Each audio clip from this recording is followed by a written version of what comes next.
sitting down at your table. There we go. Frank's going to tell us a little bit about the Buchanan place and the roads and everything. You want to go ahead? Right up here, in the area about where the cat was where the house stood, wasn't it? And it faced west out that way, and the road went north and south this way. And the old dirt road, I don't know whether it had a number on it or not, but it was just established by usage from Davenport out through this area and up to Fruitland and Hunters and Sedonia, wherever.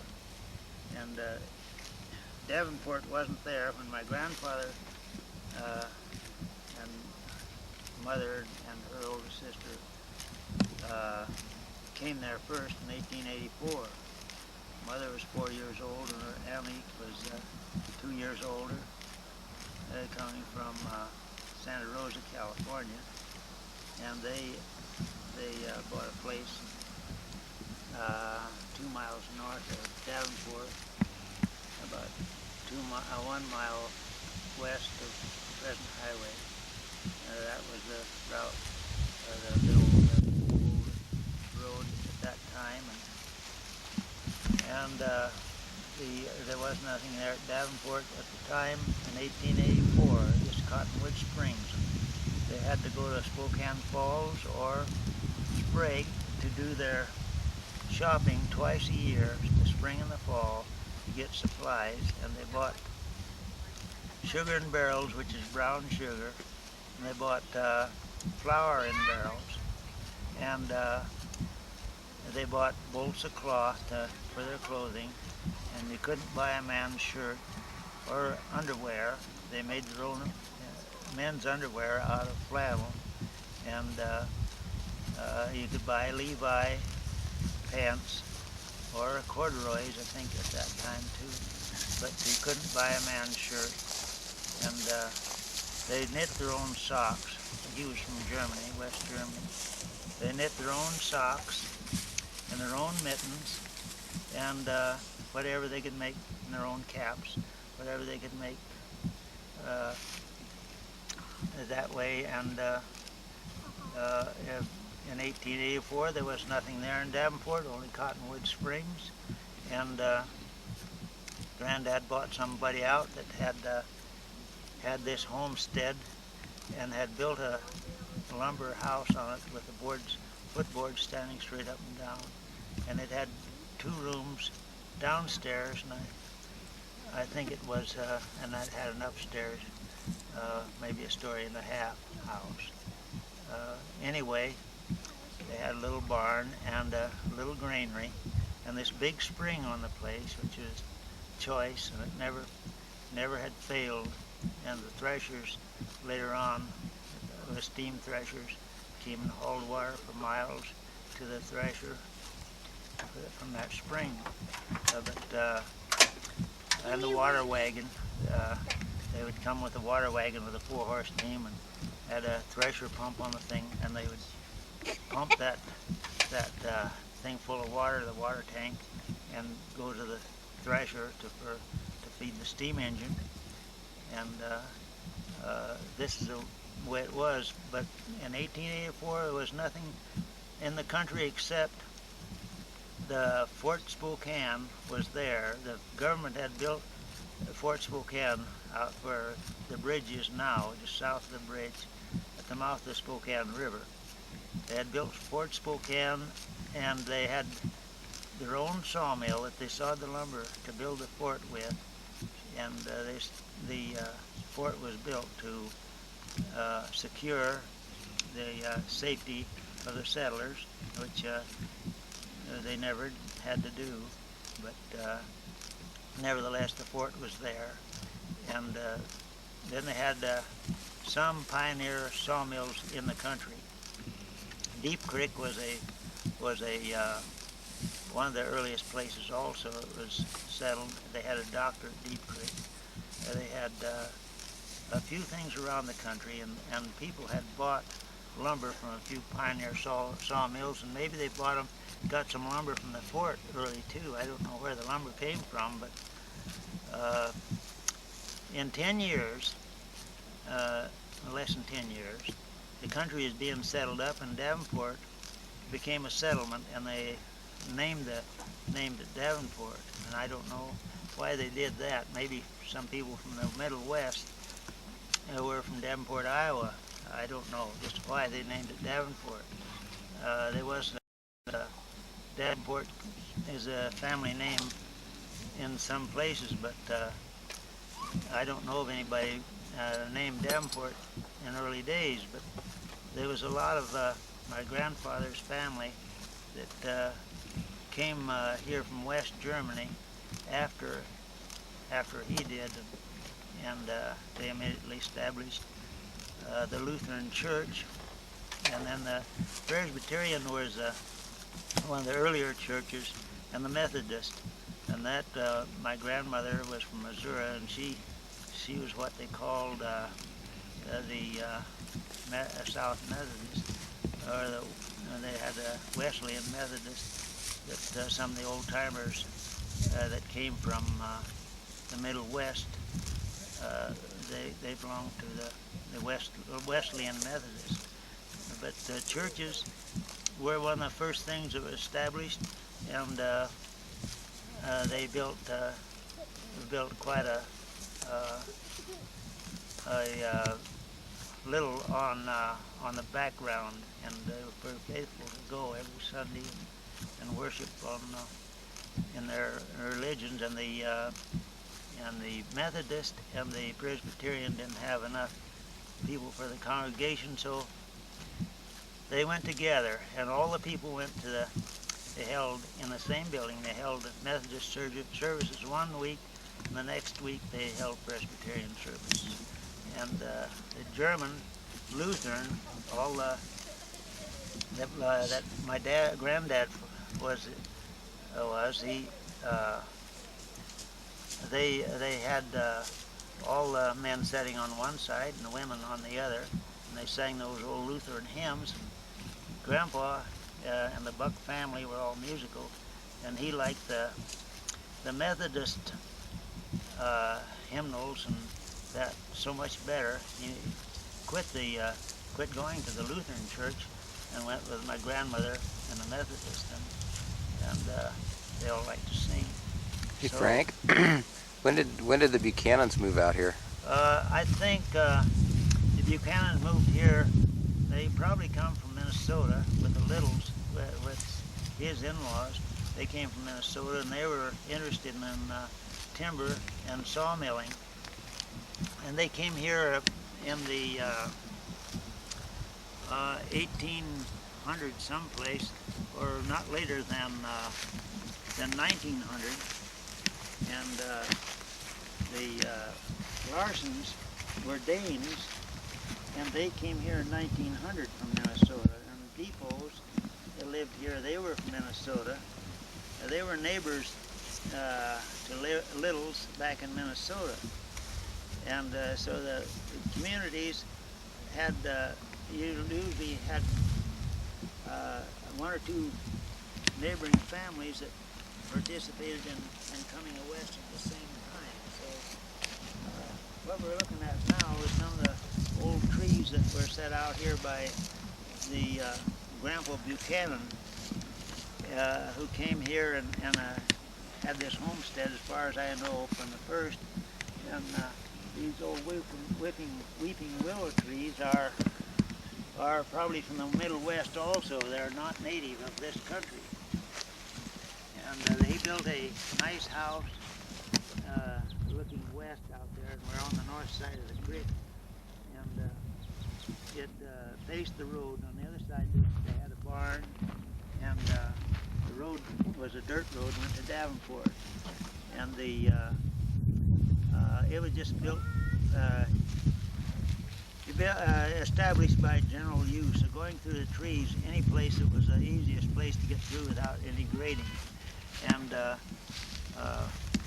my father, H. Stiles, and I, Frank, was in Colville along in the 1930s or late 30s or sometime there. And we saw an old man that had taught school in Fruitland in early days. And they saw each other on the street, and he ran the abstract office in Colville. So when they met again on the street by old man Sachs, he said, come in here. He says, I want to talk to you. So we went into a place right there where the Key Bank is located right now in Colville. It was Back over to where the homestead was. We took a little break there. the old house stood right here, wasn't it? Right in here?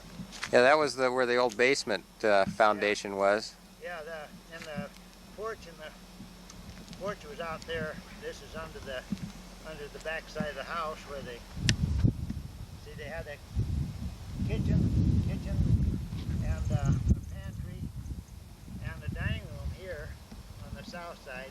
There's a bedroom over here. I don't know whether more than that or not, but on the front they had a big front room, and it was more or less for meeting the general public, you know, because this was kind of a showcase place, and they had a big, I think there was another room off the side maybe, but they had windows on this side, on the south side, on the front, and it was the veranda, about an 8-foot porch, and the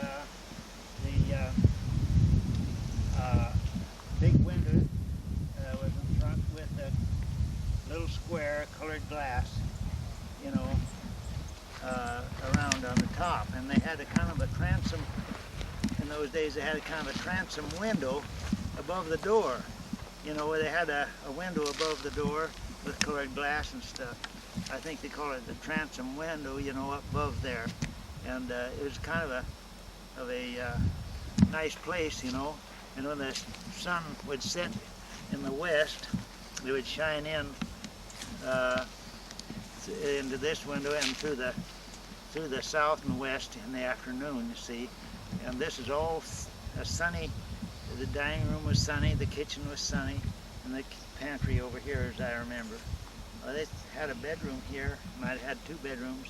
Then the upstairs, you come off of the dining room and into the front room or the parlor, whatever. And then there was a stairway went up, coming this way, went upstairs, and that was all bedrooms. And I don't know how many bedrooms there was up there. But anyway, this is where the school teacher usually stayed. Usually, when they taught school up here at the Buchanan School, about less than a quarter of a mile away up here.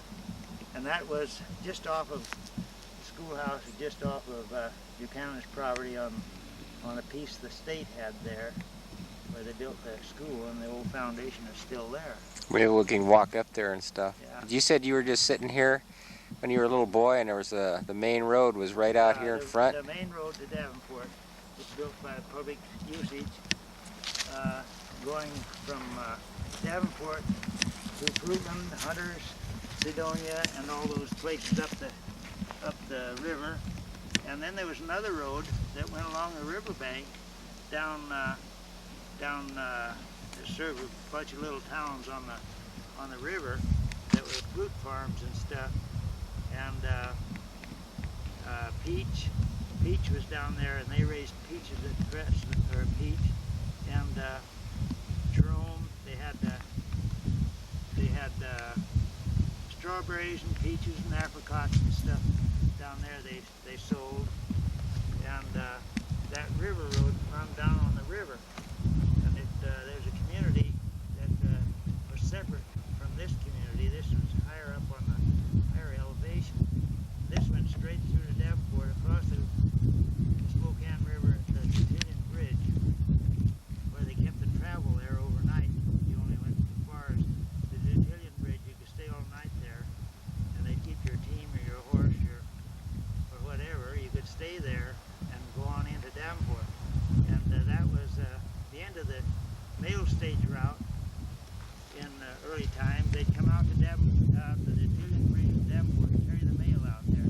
And then there was somebody else come down from the north and would pick up the mail there at the Detillion Bridge and deliver their mail going out and bring that mail coming back, and they'd haul passengers also to Davenport or on the Spokane, so they could get on into Davenport and then take another stage to Spokane or wherever they wanted to go.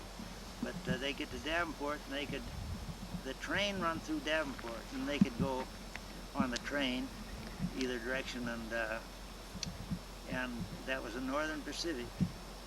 And they also had other means of transportation to Spokane, I suppose. But the mail went on the train after it got to Davenport, I'm pretty sure. And they used to come up here. Let's walk out to the road. Yeah. This is the... Okay. Now this old house faced the road. Now this locust tree may not have been there at the time, but there was trees out in the front yard here, you know, for shade. And these old lilac bushes, some of these, I'm sure was here at the time, but there's a nice setting for a house, and get a nice sunny spot here on the creek. You could raise a good garden, and some of those years we had a lot more water in the creek than they have this year, and it was pretty nice. And it was kind of a flat spot here.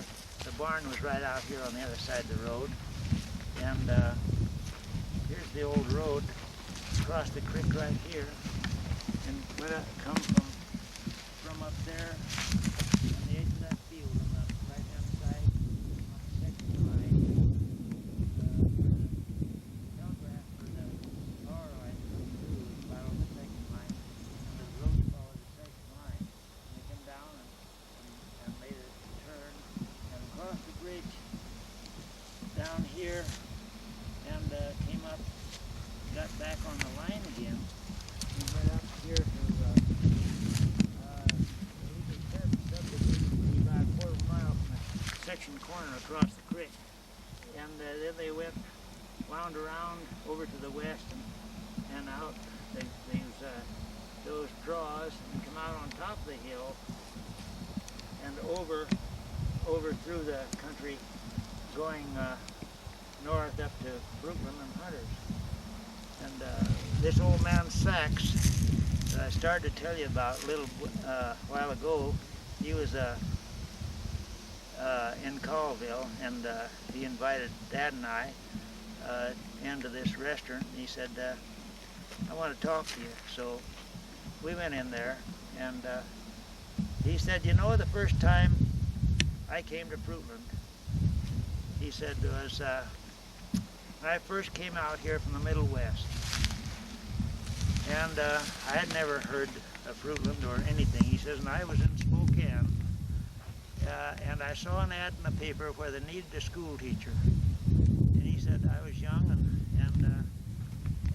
I had taught school, and he said I was qualified for whatever they needed. And of course, in those days, as soon as you graduated from the 8th grade, you was qualified to teach grade school, and they did that out to Davenport. Mother said there was a lot of some of the girls that graduated there that immediately after they got their certificate, they went right in and got a job teaching, and they were good teachers too. But this old man Sachs, he'd been in the Middle West, and he saw this ad in the paper where they needed a school teacher out at Fruitland, and he didn't know where Fruitland was or anything, but he answered the ad, and he got in touch with them, and they said, come on out,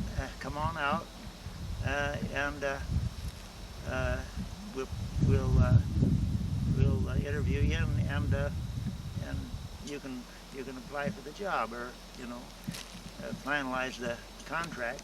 So he said, I took a freight wagon to Davenport.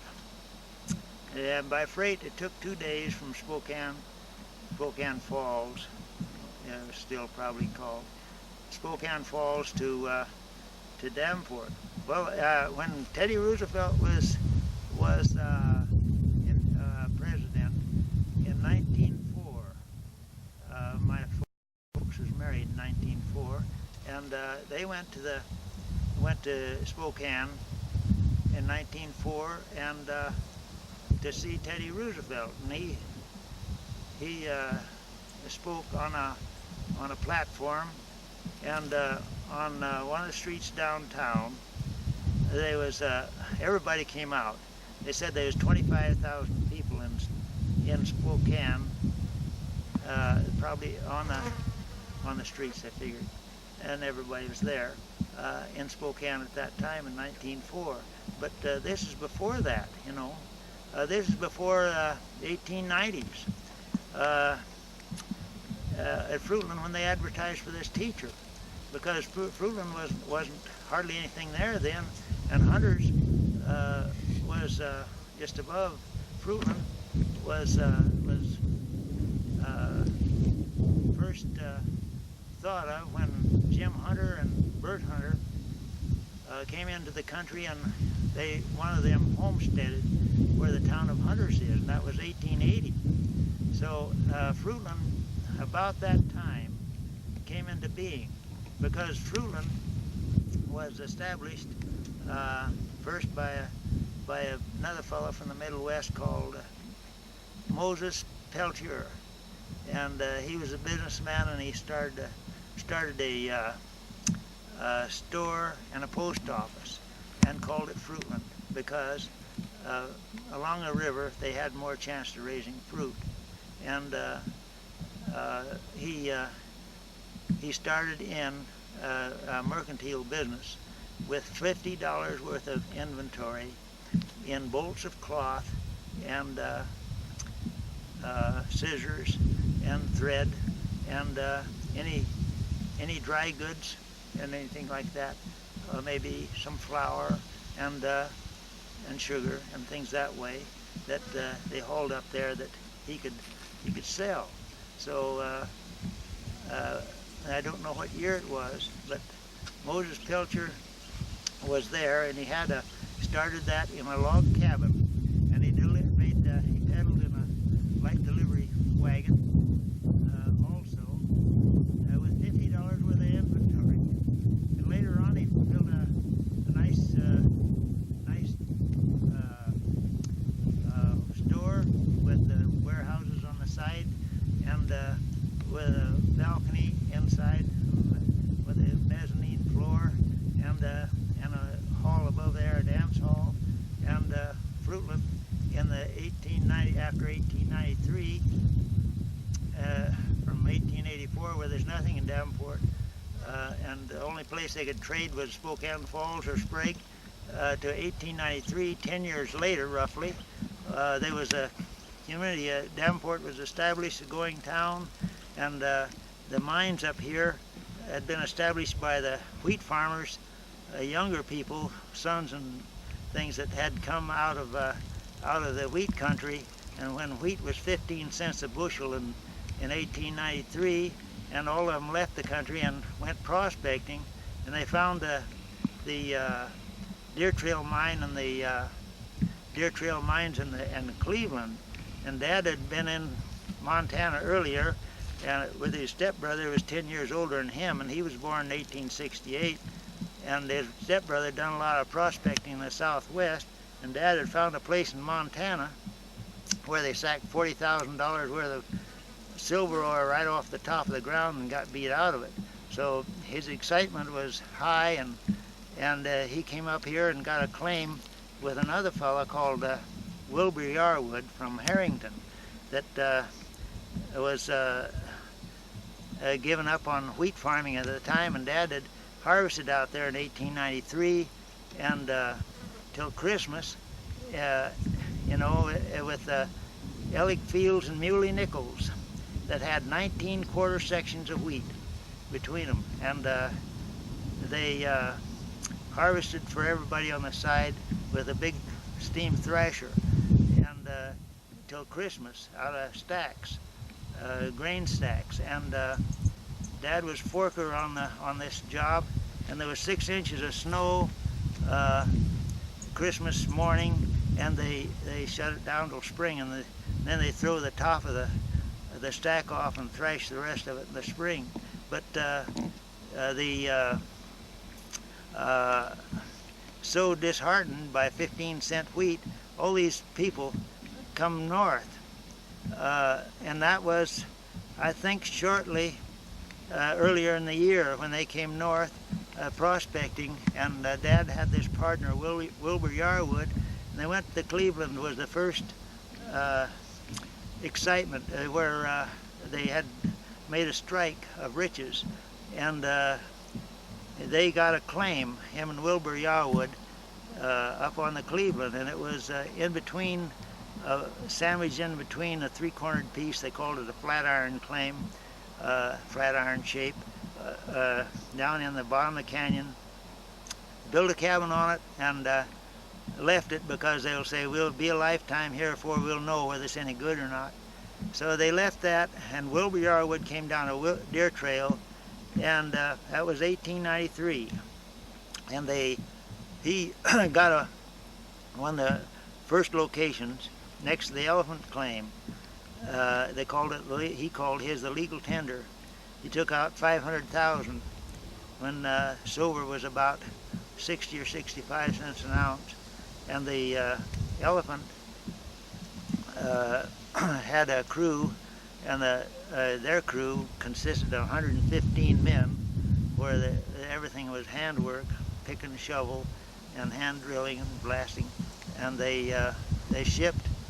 There were 7 different shipping outfits that shipped for about 10 years straight, from 1893 to 1903, when silver went to 47 cents, and caused a panic in the silver mines, but and everything shut down. But this old road came into existence just by usage. An old man Sachs says it went by freight team to Davenport. It'd take 2 days to go to Davenport and 2 days to come up to Fruitland. One day stop about halfway from Spokane to Davenport, out there by Reardon someplace, and one day stop at the river, and the next day come on, because a freight team is about 2 miles per hour, more or less, hauling freight over those old muddy or bad roads. And that was right through. Sled or wagon.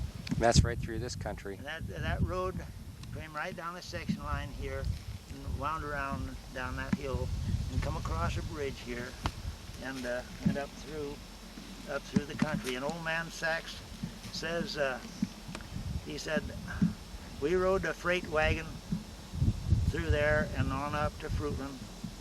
And he said the driver stopped. He said, and there was a cabin there, or two, just a cabin. And he called out Fruitland. He said, I looked around. He said, I thought there was a settlement here. And he said, this is it. So he said, I unloaded my suitcases or trunk or whatever. Those old timers usually had a trunk. But anyway, he said, we unloaded our things there and Pelcher's store. So I found out that the school was up Fruitland Valley. You got to go up the creek. That was Alder Creek. Go up the creek about say 1.5 miles from the store, about a mile east up the creek, and there was homesteads along the creek at that time. The McLeans, and there was another fellow called Old Bill Hughes, Clubfoot Bill. He had a clubfoot, and he had a part Indian white. And then there was McGarry's, and a few of these people that were, you know, wanted to go to school. And McLean's had a big family, and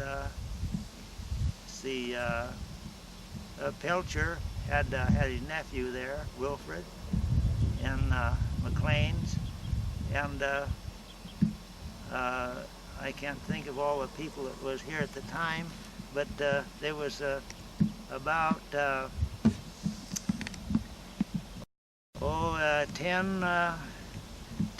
or the most maybe 12 pupils, and they were anywhere in their learning from first grade to learning how to read to mastering a little bit more in writing ability, and they taught penmanship in those days, and their arithmetic, which they figured, some people figured out all you needed was reading and writing and arithmetic, and but they also at that time they had other activities, you know, like they taught a little music. They had in the schools they had a little singing, and they sang songs. We sang songs up here every morning when I was starting in the first grade. Sang songs every morning, and there would be like the little brown church in the Wildwood, and patriotic songs, My Country 'Tis of Thee, and Star Spangled Banner once in a while, and they were both sort of patriotic songs, and then other songs, and we did that every morning to get the kids in the right frame of mind and get us all in unison. And then we'd have penmanship in the morning too, maybe after about 11 o'clock or something. We'd had penmanship every morning, and we were drilled on the ability to write decently, and we had that, and then they had all the rest of the subjects. And when I remember when I wasn't doing something else, I liked to listen in on what was going on in the other classes. Or the teacher would have us little kids up the blackboard, and we'd draw our own cartoons of little trucks climbing hills and going down hills, and draw our own trucks and use our imagination, and they would be making little low sounds to themselves, and amusing all the rest of the kids with their imagination and drawing on the blackboard. And that was right up at that school. Right up here at the Buchanan School. But when old man Sachs had us go in, and he said the driver called out Mrs. Fruitland. He said, I thought there was a settlement here. He said, where? I thought there was some people. And he said, well, here's some settlers up there. They got some kids to go to school. So I went up there and talked to the people up there, and they said, yes, we got some kids, and so-and-so had got kids. And some of those boys were 18 years old that was still learning, see. They still was interested in learning how to survive in life. So he said I took the job, and I stayed with Clubfoot Bill. It was about a half a mile from the school, about half a mile, well, half, three-quarters mile out of Fruitland, east up the creek, up Alder Creek. So he said it was a nice, real nice house for the times, and they had well, like all the rest of the old houses, they had a dining room and a kitchen and a pantry, you know, maybe a front room. But they said we had a dining room and a kitchen. And he said, and Mrs. Hughes, she was just serving breakfast, and he said we had just sat down at the table to eat breakfast when we saw the road came right up the creek, and there was a little flat spot, and then the little sharp slope down to the creek where the road had they'd traveled, went up. So we looked out there, and they said there was about 20 men coming up over that little rise, armed with shotguns and sidearms and everything. He said, and it was a sheriff's posse from Davenport. And they had been keeping on that ranch the stolen horses that the horse thieves had left there for a period of time, like a day or two or overnight, till some of the rest of they would move them on to the next location up in the in the hills between the Columbia River Valley, the Columbia River being right west a little bit, about 2 miles west of 2 or 3 miles west of Fruitland, and this road went right up the river. See? And the Columbia River Valley, or Columbia Valley, over across the mountains, Huckleberry Range, over into the valley, the Colville Valley, which was north of Spokane. The drainage from Springdale or Deer Park, out there some places a high spot, but the drainage all runs down to the Spokane River, and then the rest of it runs north up through the Colville Valley, up in the Colville River, up and around over to Kettle Falls, to Colville and over to Kettle Falls, and the Colville River dumps into the Columbia. But anyway, they would take them across the mountains. Through the mountains was about 10-12 miles to get on the other side into the other valley, the Huckleberry Range, and it divides Stevens County. And then they would take them on, move them on to mining camps and different locations where they could sell those horses. And the horse thieves would steal the horses, good horses, from the settlers out in the Davenport country, and bring them north and sell them. And the sheriff's posse was after these horse thieves, and they kept the stolen livestock at this Bill Hughes's ranch. And Bill Hughes, he was an old timer, and when Mrs. Hughes got excited about it, he says, "Never mind, Ma." And he had 2 bandoliers full of cartridges and 6-shooters hanging on the wall. He buckled on those guns and stepped out on the front porch, and he says, "All right, boys, come on." He said every one of them turned around and went down over the hill. And he said they didn't see any more of them that day. But a little later on, there was a sheriff's posse from Davenport, consisting of the sheriff, I'm not sure, but, and they had a couple of deputies.